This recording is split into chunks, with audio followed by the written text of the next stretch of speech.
Պարոն Բաբայան, ընտրությունները ինչպես է գնահատում, արդեն կենտրոնական ընտրական հանձնաժողովը հրապարակեց վերջին արդյունքները, ձեր ցանկալի արդյունքներն էր սա։ Ընտրությունների ընթացքը գնահատում եմ լավ,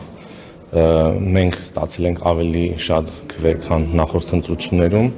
իհարկե թե որոշ ուժեր ինչ չափի եւ մասշտաբի ընտրակաշառք են բաժանել եւ ինչքանով է դա ազդել ընտրությունների արդյունքների վրա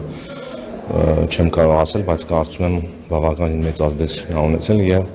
այդ առումով իհարկե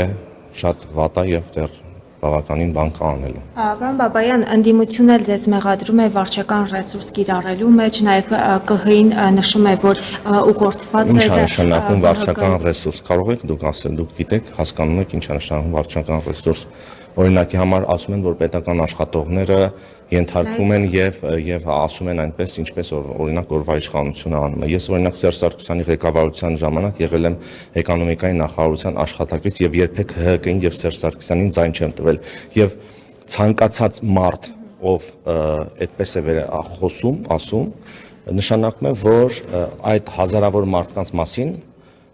ունի շատ վատ կանխակալ կարծիք, ունի այնպիսի կարծես թե այդ մարդիկ չեն հասկանում, չեն գիտակցում եւ նույնիսկ ասելու դեպքում, որի ապացույցները որևէ մեկը չի ներկայացնում, վարչական ռեսուրս օգտագործելու մասին որևէ մեկը որևէ ապացույց չի ներկայացրել,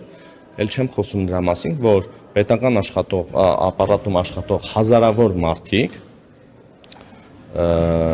քվեարկում են այնպես, ինչպես մյուսները, քվեարկում են ազատ, իրենց կամքով եւ որևէ ոտնահարում չկա, որևէ ճնշում չկա եւ այդ վարչական ռեսուրսը